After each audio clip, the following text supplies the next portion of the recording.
കരിങ്കാളി ടീമുണ്ട്. പ്രേക്ഷകർക്ക് അറിയായിരിക്കും. കൊടുങ്ങല്ലൂരമ്മയുടെ തട്ടകത്ത് നിന്ന് വരികയാണ്. കൊടുങ്ങല്ലൂരമ്മയുടെ ഒരു പാട്ട് പാടി എനിക്ക് തോന്നുന്നു ഒരു കലാകാരന്മാർക്കൊരു നിയോഗം ഉണ്ടാവുമെന്ന് പറയും. ഏതെങ്കിലും ഒരു പാട്ടോ അല്ലെങ്കിൽ എന്തെങ്കിലും ഒരു സൃഷ്ടിയായിരിക്കും അവരെ അങ്ങ് പെട്ടെന്നങ്ങ് വളർത്തുക അല്ലേ? അതുപോലെ ഒരു നിയോഗമാണ് കരിങ്കാളി അല്ലേ? തീർച്ചയായിട്ടും.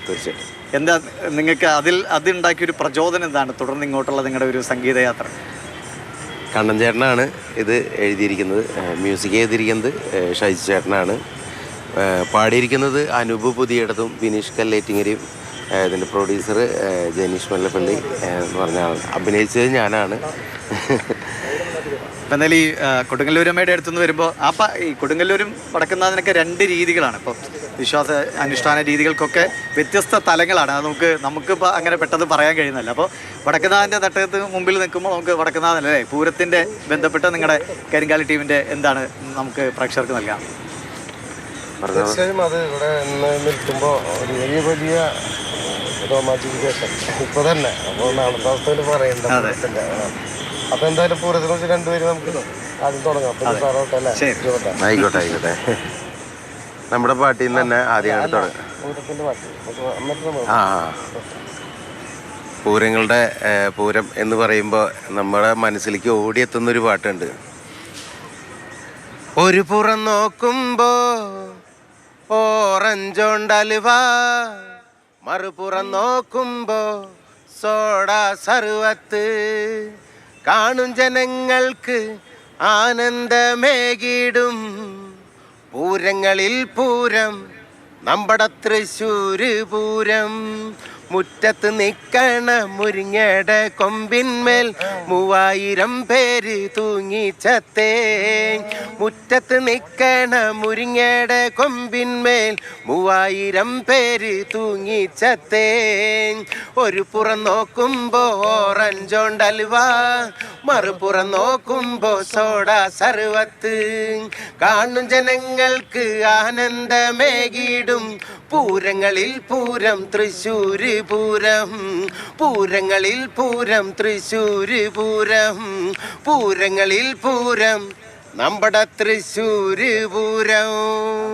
ഇതാണ് തൃശ്ശൂർ പൂരത്തിൻ്റെ കാഴ്ചകളുടെ ഒരു ചെറിയ വിവരണമാണ് ആ വരികളിലുള്ളത്. എന്തായാലും കരിങ്കാളി ടീം നിൽക്കുമ്പോൾ കരിങ്കാളിയുടെ ആ പാട്ട് രണ്ടുപേരി കേൾക്കാതെ അങ്ങനെ പെട്ടെന്ന് പോകാൻ കഴിയില്ല അല്ലേ? സമയമുണ്ടെന്ന് തോന്നുന്നു. ഞാനപ്പോൾ ഇവരുടെ ആ മനോഹരമായ ഗാനം അത് ഒരുപാട് ആളുകൾക്ക് അവരുടെ ഒരു ടീം ചേരാം.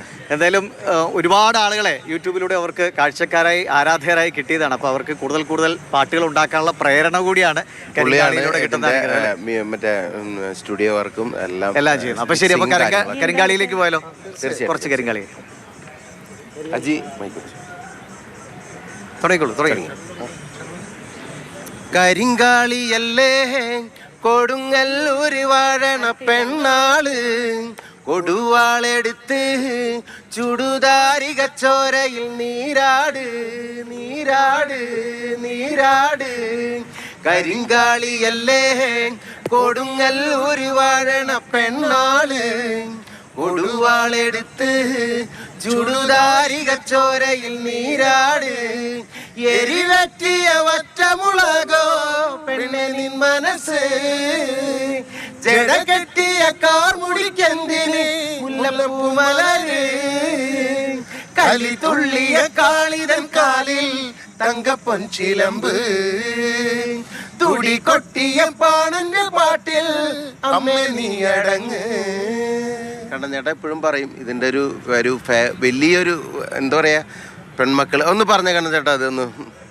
തീർച്ചയായിട്ടും നമ്മൾ ഈ പാട്ട് ചെയ്യുമ്പോൾ നമ്മുടെ സമൂഹത്തിൽ നമ്മുടെ സ്ത്രീകൾ അനുഭവിക്കുന്ന അവർക്കെതിരെയുള്ള തിന്മകൾക്കെതിരെ പടപൊരുതേണ്ട ഒരു ആവശ്യകതയെ കുറിച്ചാണ് ഈ ഒരു ആൽബത്തിൽ പറയാതെ തന്നെ പറഞ്ഞു വെച്ചിട്ടുള്ളത്. പലപ്പോഴും സ്ത്രീകളിൽ രൗദ്രഭാവം കൊള്ളേണ്ട അവസ്ഥയാണെന്നുള്ളതാണ്. എന്തായാലും ഏറ്റവും മനോഹരമായ വിഷ്വലൈസേഷൻ ആയിരുന്നു. ഒരുപാട് ഒരു ഫീൽ ഉണ്ടാക്കുന്ന പാട്ടാണ്. അത് പ്രേക്ഷകർക്ക് അറിയാവുന്നതായിരിക്കും. അതുകൊണ്ടാണ് മില്യൺ വ്യൂ ഒക്കെ ആ പാട്ടിന് കിട്ടിയുള്ളത്. പിന്നെ പാട്ട് കേട്ടപ്പോൾ കൂടുതൽ ആളുകൾ ഇങ്ങോട്ടേക്ക് അടുത്ത് വരുന്നുണ്ട്. പക്ഷെ നമുക്ക് കൂടുതൽ പാടിച്ചുകൊണ്ടിരിക്കാനുള്ള സമയവും ഇല്ല. നമുക്കപ്പം എന്തായാലും ഒരുപാട് സന്തോഷം. നിങ്ങളുടെ പാട്ടുകൾ കരിങ്കാളിയൊക്കെ ഇനിയും തുടരട്ടെ.